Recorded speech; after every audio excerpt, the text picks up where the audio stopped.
Hello class 11 students, welcome to today's online class and today we are going to understand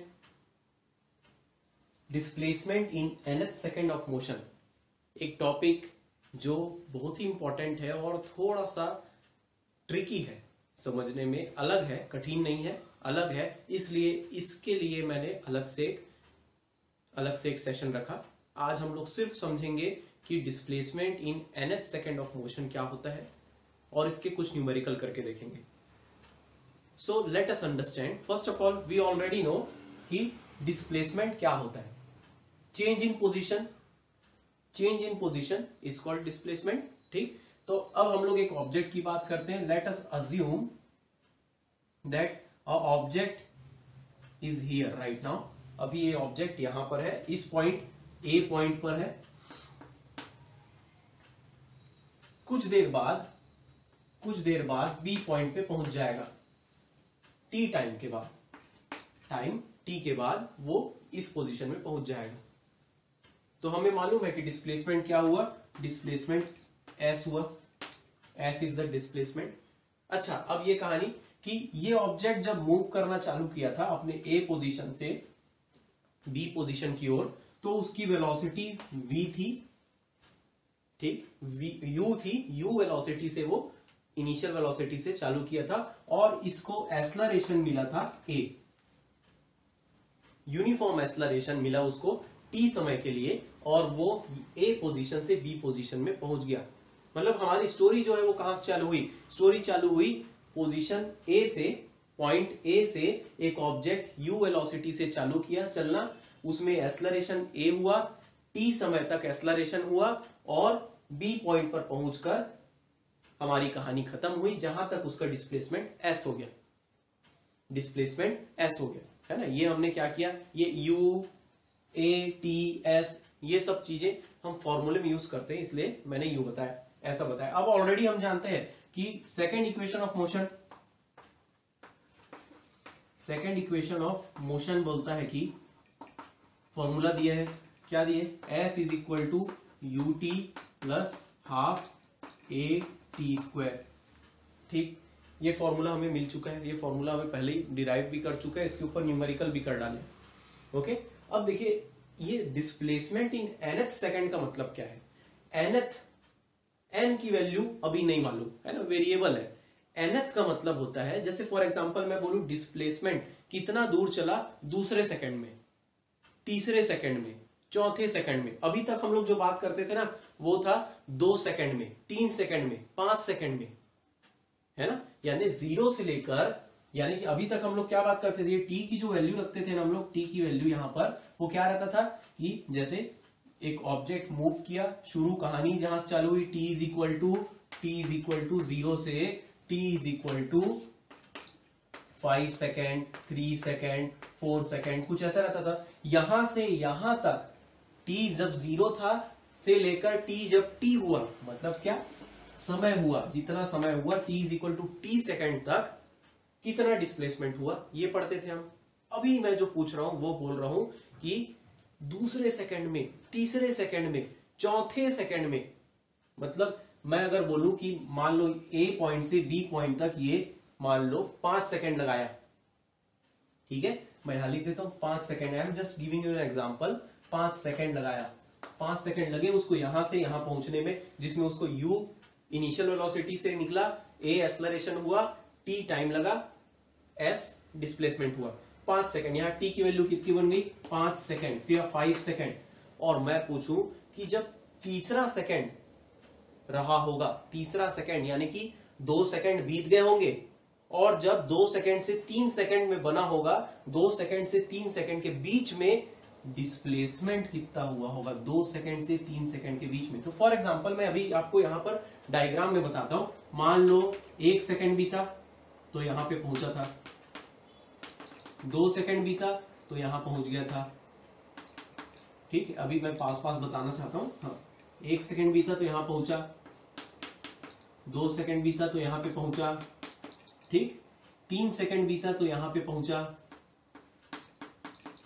ठीक, तो देखो पूछ क्या रहा है, मैं अभी बोला क्या, थर्ड सेकंड थर्ड सेकंड में डिस्प्लेसमेंट पूछ रहा हूं मैं, थर्ड सेकंड में डिस्प्लेसमेंट डिनोट कैसे करूंगा, एस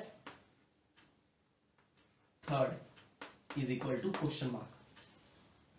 थर्ड सेकंड में डिस्प्लेसमेंट यानी कि जब t2 था से t3 हुआ, इस समय के बीच में कितना डिस्प्लेसमेंट हो गया, कितना डिस्प्लेसमेंट हो गया, इतना डिस्प्लेसमेंट हो गया, S third displacement in third second. उसी को कॉमन वे में बोल दिया displacement in nth second of motion, displacement in nth second. किसी भी समय के बीच में, किसी भी टोटल जर्नी के बीच में, किसी भी टोटल चेंज इन पोजीशन के बीच में अगर आपको किसी भी समय पर पूछा जाए, किसी भी समय पर, किसी भी टाइम पर कितना डिस्प्लेसमेंट हुआ, मतलब हम लोग क्या पूछ रहे हैं, डिस्प्लेसमेंट इन nth सेकंड, तीसरे सेकंड में, चौथे सेकंड में, हर बार बराबर नहीं होने वाला। क्यों नहीं बराबर होगा, अरे एक्सेलरेशन है, यूनिफॉर्म मोशन नहीं है, यूनिफॉर्म एक्सेलरेशन है। यूनिफॉर्म एक्सेलरेशन का मतलब लगातार एक्सेलरेशन हो रहा है, लगातार या तो स्पीड बढ़ रही है या तो कम हो रही है। ऐसे समय में डिस्प्लेसमेंट हमेशा सेम नहीं रहेगा, हर समय के इंटरवल में चेंज होगा। वो पूछ रहा है यहाँ पे displacement in nth second of motion. क्या बात समझ में आई, यहाँ पे क्या बताया मैंने अभी, मान लो एक ऑब्जेक्ट है, ये रहा मेरा ऑब्जेक्ट, यहाँ पे ऑब्जेक्ट है, ये ऑब्जेक्ट मूव करना चालू किया, पॉइंट ए से पॉइंट बी में जा रहा है, ये पॉइंट बी में जाने से पहले यू वेलोसिटी से निकला, एक्सेलरेशन ए काम कर रहा है टी समय तक के लिए, एस डिस्टेंस टोटल कवर करेगा, डिस्प्लेसमेंट होगा एस। मगर हम लोग अभी समझ रहे हैं डिस्प्लेसमेंट इन nth सेकंड। तो जब शुरुआत हो तो उस समय हमारा t इज इक्वल टू 0 मानेंगे, जब एंड हो जाएगा जर्नी, कहानी खत्म हो जाएगा, t is equal to t मानेंगे। मगर जब हमें कहीं बीच में पता करना है कि ऑब्जेक्ट एक सेकंड, मतलब 2 सेकंड से 3 सेकंड, थर्ड सेकंड बोलूंगा उसे, 2 सेकंड से 3 सेकंड को मैं क्या बोलूंगा, थर्ड सेकंड बोलूंगा। थर्ड सेकंड में कितना डिस्टेंस ट्रेवल किया, यानी कि क्या बोल रहा है, डिस्प्लेसमेंट इन nth सेकंड। ये तो बात हुई समझने की। कैलकुलेट कैसे करेंगे ये देखते हैं। कैलकुलेट कैसे करेंगे, तो अब कैलकुलेट करने के लिए हम क्या कर लेते हैं, मान लेते हैं यहां पर, इसको मिटाया जाए, ये इक्वेशन ऑफ मोशन तो हमारे पास है ही। मान लेते हैं let t is equal to n, है ना, हम nth सेकंड की बात करें, t is equal to n बोल देते हैं। तो यहां पर यही इक्वेशन क्या बन जाएगा, इक्वेशन 1 बन जाएगा Sn इज इक्वल टू, है ना। अब Sn बोल लूंगा, मान लो n t की वैल्यू, मतलब देखो ये डिस्प्लेसमेंट था t सेकंड तक के लिए, है ना। देखो t सेकंड में कितना s डिस्प्लेसमेंट था, मान लो कोई भी n टाइम के लिए कितना, तो Sn मान लेता हूं उसको, हो जाएगा u into n plus half a n square. क्या ये सही है, t की जगह n रख दिया और कोई बड़ी बात नहीं, ठीक। आगे बढ़े। अब देखो ये मैंने किया क्यों, अभी समझ में आएगा। यहां पर n रखा है, ये n की वैल्यू मान लो 3 हो,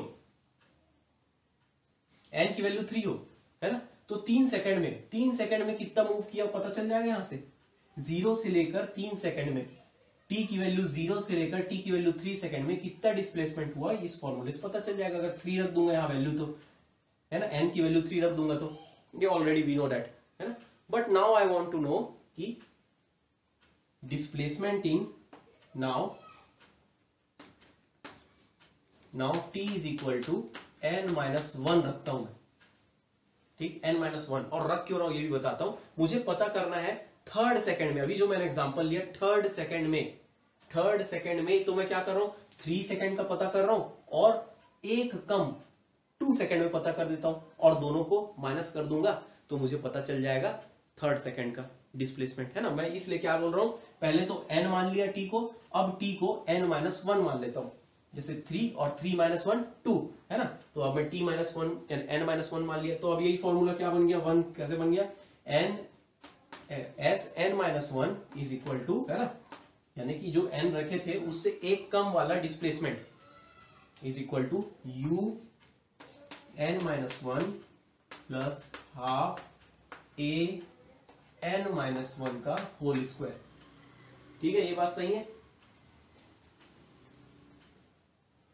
ओके, सो इसको थोड़ा सा और सिंप्लीफाई करते, ये बन जाएगा Sn-1 is equal to un minus u plus half a।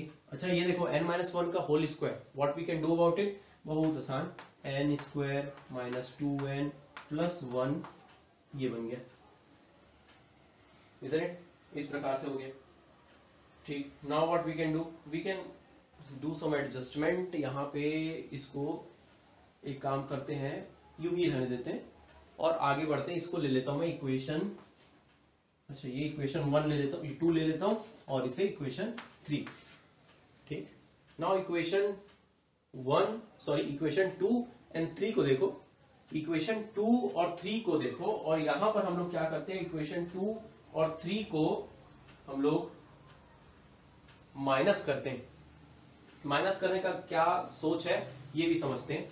Minus करने का ये सोच है कि अच्छा this is there, where I can write, चलो इसे ही मिटाया जाए।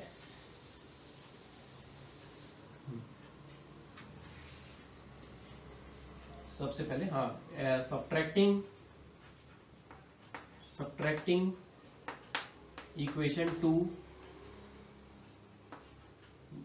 3 फ्रॉम 2। ओके, 2 से 3 को माइनस कर रहे हैं, या 3 से 2 को माइनस करो, so it will be Sn minus Sn-1। अब देखो Sn यानी 3 सेकंड में जितना डिस्प्लेसमेंट हुआ उसमें से माइनस कर लो 2 सेकंड में जितना डिस्प्लेसमेंट हुआ। मैं एक एग्जांपल दे रहा हूं, जैसे अपना यहाँ पे कहानी चला था, 3 सेकंड में जितना डिस्प्लेसमेंट हुआ, 3 सेकंड में जितना डिस्प्लेसमेंट हुआ, उसमें से माइनस कर लो 2 सेकंड में जितना डिस्प्लेसमेंट हुआ, तो आपको मिल क्या रहा है, तीसरे सेकंड में जो डिस्प्लेसमेंट हुआ, तो मैं यहाँ के बोल सकता हूं इज इक्वल टू Snth बोल सकता हूं, या फिर वही डिस्प्लेसमेंट इन nth सेकंड। ठीक है, बात समझ में आई। तो ये बन गया Snth इज इक्वल टू, चलो इन सब की वैल्यू रख देते हैं, यहां पे रही value un plus half an²। अब माइनस वाली बात आएगी, minus un minus u plus half an² minus 2n plus 1। चलो let's open the bracket and see what the common formula we will get out of it. क्या मिलेगा हमें एक formula सा, we will try to make it as simple as possible. Snth मिलने वाला है हमें, लग रहा है कुछ कैंसिल होगा, देखो यहाँ पे देख भी रहे, un plus half an² minus un plus u minus half an² minus 2n plus 1। Okay, अभी भी एक ब्रैकेट खोलना बचा है, उसको भी खोलेंगे, मगर उसके पहले देखो un और माइनस un कैंसिल हो गया। ठीक, अब बची बात, क्या बची है, तो Snth is equal to u को सामने ले आता हूं क्योंकि वो कैंसिल नहीं होने वाला है, दिख के लग रहा है, हाफ an²। अब देखो इसे ओपन करते हैं, हाफ an², ठीक, minus half an² minus minus plus, तो ये मिल जाएगा प्लस an। देखो हाफ और 2 मल्टीप्लाई होके कैंसिल हो जाएगा और an बस बचेगा, और ये माइनस माइनस प्लस, यस, और हाफ a या a/2। देखो half a into 1 minus a/2। ठीक, अभी हम सब सही चल रहे हैं। Snth इज इक्वल टू, अब देखो यहाँ पे ये कैंसिल हो रहे हैं, अच्छी बात है, प्लस an माइनस a/2, बस इतना ही बच रहा है। a को कॉमन निकाल सकता हूं, Snth is equal to u plus an minus 1/2। ठीक, थोड़ा सा और आसान बना लेते हैं। ये क्या है, हाफ वाली बात आ रही है ना, थोड़ा सा और बना लेते हैं, हाफ को ही बाहर निकाल लेता हूं मैं, हाफ को ही बाहर निकाल लेता हूं, तो ये बन जाएगा S nth is equal to you plus A by 2n minus 1। ये अच्छा दिख रहा है ना, और ये याद रखने लायक भी है, इसलिए बन गया हमारा फॉर्मूला कि displacement in nth second is equal to S nth is equal to you plus half a या a बाई 2n माइनस 1। यानी कि आपको करना क्या है, आपको जिस सेकंड में डिस्प्लेसमेंट पता करना है, जिस सेकंड में, जिस समय में डिस्प्लेसमेंट पता करना है, मान लो तीसरे सेकंड में, तो n की वैल्यू रख दो बस 3, you will get that displacement. बस आपको इनिशियल वेलोसिटी पता होना चाहिए और कितने एक्सेलरेशन से वो बढ़ रहा था वो पता होना चाहिए आपको, वो सेकंड में, nth सेकंड में आपको डिस्प्लेसमेंट पता चल जाएगा। है अभी थोड़ा सा आइडिया नहीं आया है क्या? इससे तो आपको समझ में आ गया होगा, मगर न्यूमेरिकल करोगे तो और अच्छे से समझ में आएगा। तो let us do some numericals.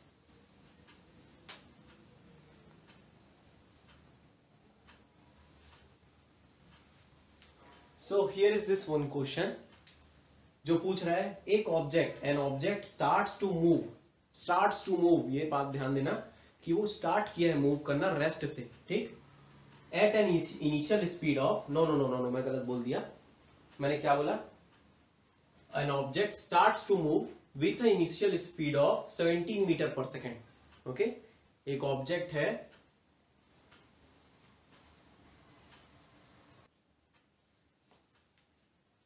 So here is one question for this displacement in nth second. देखो ये क्वेश्चन क्या पूछ रहा है, an object starts to move at initial speed of 17 metre per second. यानी कि एक ऑब्जेक्ट मूव करना स्टार्ट किया, कितने स्पीड से स्टार्ट किया, 17 metre per second initial speed, okay, initial velocity बोल सकते हैं, and retards eight 2 metre per second square, 2 metre per second square के रिटार्डेशन से, यानी नेगेटिव एक्सेलरेशन से आगे बढ़ रहा है। Find the distance covered by object in 4th second of the motion, यानी चौथे सेकंड में वो ऑब्जेक्ट कितना डिस्टेंस मूव किया होगा या कितना डिस्प्लेसमेंट हुआ होगा, ये पूछ रहा है। ठीक है, बन जाएगा, आसान सा क्वेश्चन है, बस गिवन को ध्यान से देखते हैं। गिवन में दिया हुआ है कि initial velocity u is equal to 17 metre per second, acceleration दिया है 2 मीटर पर सेकेंड स्क्वायर। क्या सही लिखा हूं? नहीं, रिटार्डेशन है भाई -2 मीटर पर सेकेंड स्क्वायर लिखना पड़ेगा, ठीक।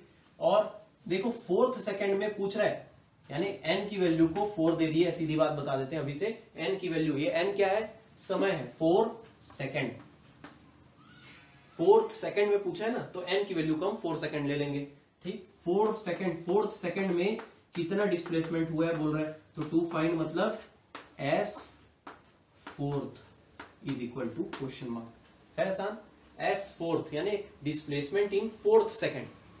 चलो आगे बढ़ते हैं। वी नो डेट क्या है फॉर्मूला, हम जानते हैं कि फॉर्मूला है आसान सा, S nth is equal to you plus A by 2 bracket के अंदर 2n माइनस 1, याद रख लेना। तो s 4th क्या हो जाएगा, n की वैल्यू को 4 रख दो और बाकी सब चीज को जैसा दिया है, u की वैल्यू दी है 17 प्लस a की वैल्यू -2, याद रखना माइनस में रखना है, अपॉन 2 इंटू 2 इंटू 4 माइनस 1, ठीक। Let us solve it, it will become to be s 4th is equal to 17। अब देखो ये 2 और 2 कैंसिल हो जाएगा, हाँ, मगर ये माइनस साइन -1 बचेगा, तो it will become minus of 8 minus 1, 2 4 जा 8 minus 1, 8 minus 1 is equal to 17 minus 7, यानी कि 4th सेकंड में कितना डिस्प्लेसमेंट आ रहा है, 4th सेकंड में आ रहा है डिस्प्लेसमेंट 10 मीटर का। सब चीज मीटर पर सेकंड स्क्वायर में थी, तो मीटर में ही आएगा, 10 मीटर का, मतलब चौथे सेकंड में, मतलब 3 सेकंड से 4 सेकंड खत्म हुए उसके बीच में डिस्प्लेसमेंट 10 मीटर का हो गया इस ऑब्जेक्ट के द्वारा। तो नाउ हमारा आंसर कैसा बनेगा, answer will be the distance covered by object in 4th second of motion is 10 metre. This will be our answer. Isn't it easy? Answer क्या बनेगा? The distance covered by object in 4th second of motion is 10 metre. So now let's do one more question and take full grip on this displacement in nth second.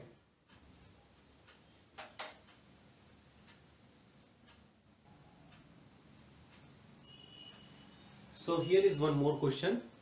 क्या पूछ रहा है ये देखते हैं. A stone let fall from the top of a tower.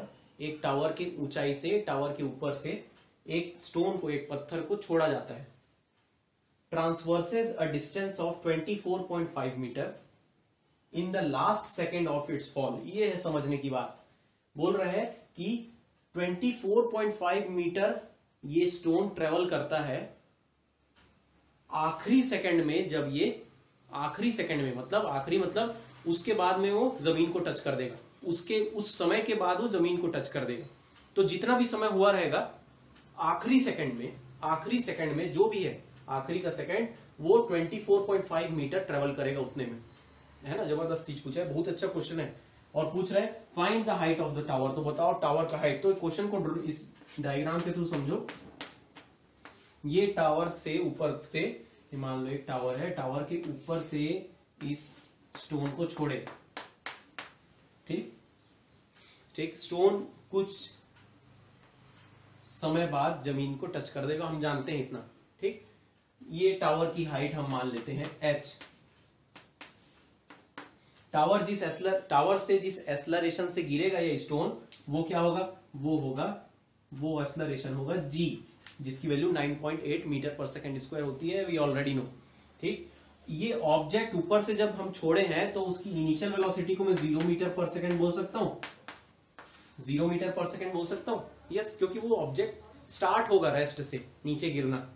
कितने acceleration से गिरेगा? g, यानी 9.8 मीटर पर सेकेंड स्क्वायर. अब देखो क्वेश्चन बोल रहा है कि जब ये ऑब्जेक्ट आखिरी सेकंड में पहुंचा, मतलब आखिरी सेकंड में जब जमीन टच करने के आखिरी सेकंड पहले वो ऑब्जेक्ट ट्रेवल किया 24.5 सेकंड. देखो मैं क्या बोल रहा हूं यहां पे. ये ऑब्जेक्ट 24.5 मीटर डिस्टेंस ट्रेवल किया जब वो अपने आखिरी सेकंड में था. आखिरी समय में बोल सकते हैं. आखिरी समय मतलब बस उसके बाद वो टकरा जाएगा, उस समय के बाद वो टकरा जाएगा. ठीक, ऐसे क्वेश्चन में पूछ रहे हैं कि हाइट बताओ इस टावर का. बहुत बढ़िया क्वेश्चन है. और ऐसे क्वेश्चन ना generally it is asked in competitive exams also. है ना, by the way it is in our course, हमारे कोर्स में है. मगर ऐसे question, this kind of question are very catchy. ऐसे क्वेश्चन को कॉम्पिटिटिव एग्जाम JEE और नीट में तो बिल्कुल हाथों हाथ लगे हाथ में पूछ लेता है. 4 ऑप्शन दे देगा, कुछ भी 20 मीटर, 44 मीटर, 50 मीटर, 100 मीटर, कुछ भी दे देगा. And try to solve this. आसान भी है. कैसे देखते हैं सॉल्व करके. गिवन में क्या दिया है, या फिर हम लोग क्या लिख सकते हैं गिवन में. देखो कुछ ज्यादा चीज नहीं दिया यहाँ पे. है ना, बोलता है stone let fall from the top of the tower. तो u की वैल्यू को तो 0 मान के ही रखना है हमको, मीटर पर सेकेंड. ठीक, ज्यादा कुछ दिया नहीं है मगर बहुत सारी चीजें छुपी हुई है. g की वैल्यू हम ऑलरेडी ले लेंगे. ऑब्वियस सी बात है, ऑब्जेक्ट नीचे गिर रहा है मतलब पॉजिटिव एक्सेलरेशन हो रहा है, स्पीड बढ़ेगी ना. तो g is equal to 9.8 metre per second square. Okay, एक क्वेश्चन समझो, पूरा क्वेश्चन समझ में आ जाएगा इससे. और बोल रहा है आखिरी सेकंड में डिस्टेंस ट्रेवल किया s nth is equal to 24.5 metre. हमको पता नहीं अभी n की वैल्यू अभी पता नहीं. आखिरी सेकंड कौन सा सेकंड है वही पता चल जाए, फिर उसके बाद हाइट ऑफ द टावर भी धीरे से पता चल जाएगा. क्योंकि हाइट ऑफ द टावर पता करने के लिए हमने न्यूमेरिकल पहले ही कर चुके हैं ऐसे वाले, जिसमें सिंपल फॉर्मूला लगाना रहता था, h is equal to ut plus half at square. मगर s nth दे दिया है हमें आखिरी सेकंड का 24.5. टू फाइंड बोलता है कि h की वैल्यू को पता करो, हाइट ऑफ द टावर पता करो. अब ऑब्वियस सी बात है, हाइट ऑफ द टावर पता करने के लिए मेरे पास सिर्फ एक ही फॉर्मूला है. क्या है हमें मालूम है, मैं भी बता रहा हूं कि क्या हम स्ट्रेटेजी लगा सकते हैं. हम क्या स्ट्रेटेजी लगा सकते हैं ये बता रहा हूं. h की वैल्यू पता करना है, इनिशियल वेलोसिटी पता है, एक्सेलरेशन क्या हो रहा है पता है, h is equal to ut plus half gt square. ऐसा फॉर्मूले में मुझे क्या क्या नहीं पता है, h पता करना है ऑलरेडी, u तो पता है मुझे, g की वैल्यू पता है, ये t की वैल्यू पता चल जाए, मतलब क्या वैल्यू शुरू से लेकर आखिरी तक कितना समय लगा उस ऑब्जेक्ट को जमीन को टच करने के लिए, ग्राउंड को टच करने के लिए, वो t की वैल्यू पता चल जाए। वही तो t है, total time taken, total time of acceleration, कितने समय तक एक्सेलरेशन काम किया, कौन सा एक्सेलरेशन, ग्रेविटेशनल एक्सेलरेशन, मतलब एक्सेलरेशन ड्यू टू ग्रेविटी। तो इस टाइम को पता करने के लिए एक चीज दे दी है एस nth, बोलता है कि आखिरी सेकंड में इतना डिस्टेंस ट्रेवल किया, तो आखिरी सेकंड हमको पता चल जाए वो क्या है, ये n की वैल्यू पता चल जाए, तो n की जो वैल्यू पता चलेगी ना वही t के बराबर होगा, क्योंकि वो ऑलरेडी बोल दिया कि आखिरी सेकंड है वो, उसके बाद ऑब्जेक्ट रुक जाएगा जमीन से टकरा के, तो आखिरी सेकंड n होगा, n is equal to T बनने वाला है क्योंकि वही आखिरी है। तो यहां पर इसको मिटाकर मैं सबसे पहले n के बारे में सोचता हूं, n के बारे में क्या सोचता हूं कि मुझे फॉर्मूला मालूम है S nth is equal to u plus a by 2 into 2n-1। अब इस फॉर्मूले में देखो क्या नहीं पता है, एस nth पता है, u पता है, अच्छा a की जगह में क्या रखूंगा, a की जगह में क्या रखूंगा, g रखूंगा, g की वैल्यू पता है, n की वैल्यू बस नहीं पता, n की वैल्यू पता कर सकते हैं हम, अगर वैल्यू पुट करें तो 24.5 is equal to 0 plus 9.8 upon 2, इसको मिटाया जाए, इंटू 2n-1, ठीक, 2n-1, n ही हमारे पास नहीं है, बाकी सब है, तो ये जीरो वाला तो टर्म हट गया, 24.5 is equal to 4.9 into 2n-1। क्या सही बोला मैंने, सही लिखा है, 9.8 अपॉन 2 यानी 4.9, डिवाइड करके देखना। सो अब इसको इधर ले आए, मल्टीप्लाई का डिवाइड हो जाएगा, तो 2n-1 is equal to 24.5 upon 4.9, 2n-1 मिलेगा हमें। अच्छा इसको डिवाइड करके देखना, इसको डिवाइड करके देखना, यू विल गेट 5, 49 5 जा 245 होता है, तो ये 5 हो जाएगा। So now 2n is equal to, देखो ये -1 इधर जाएगा तो प्लस हो जाएगा, तो 6 हो जाएगा, तो n इज इक्वल टू क्या हो गया, 80 डिवाइड मल्टीप्लाई हो रहा है, इधर जाएगा डिवाइड हो जाएगा, n is equal to 6/2 is equal to 3 second, और यही n आखिरी सेकंड है, मतलब 3 सेकंड लगेंगे इस जमीन टच करने में, 3 सेकंड लगेंगे इस स्टोन को जमीन टच करने में। ये समझाने के लिए मैं इतना लॉन्ग खींच रहा हूं, otherwise is it very easy. एक क्वेश्चन समझो, बाकी सारे क्वेश्चन का टेक्निक आपको समझ में आ जाएगा। 3 सेकंड लगेंगे इसे जमीन को टच करने में, यानी कि मैं n is equal to T भी रख सकता हूं क्योंकि आखिरी सेकंड था वो। So this will become to be, क्या बोल सकते हैं, मैं यहां बोल सकता हूं एक प्रकार से कि third second is the last second, third second according to question,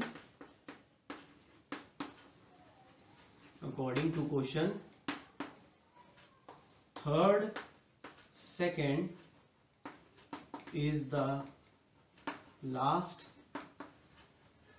second of time for stone to reach the ground,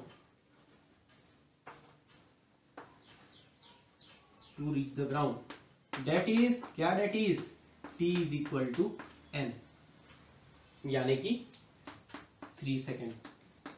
तो चलो अब तो हाइट पता करना है। So now h is equal to ut plus half G T square के फॉर्मूले में h की वैल्यू बस नहीं मालूम, अब तो t भी पता चल गया, u की वैल्यू 0 है, तो 0 into 3 plus half into 9.8 into 3 का स्क्वायर। इधर बढ़े आगे, सो this will be like now very easy. क्या कैलकुलेट करना है आपको, बस h की वैल्यू, सो बहुत आसान है, h is equal to 0, 3 into 0 0, वो हट गया, बची बात देखो 1 जा 4.9 है ना, 98 का आधा 49, तो डेसिमल लग गया, तो 4.9 इंटू 9, 3 का स्क्वायर 9, मल्टीप्लाई करना, मल्टीप्लाई करेंगे तो h is equal to 44.1 metre आएगा। ये हमारा आंसर है। तो क्या लिखोगे answer? The height of the tower is 44.1 metre. Option दिए रहते तो 44 मीटर या 44.1 मीटर में आप टिक लगा देते। तो इस प्रकार के क्वेश्चन है। Some more questions are given, NCERT में कुछ ज्यादा क्वेश्चन नहीं दिया इसका।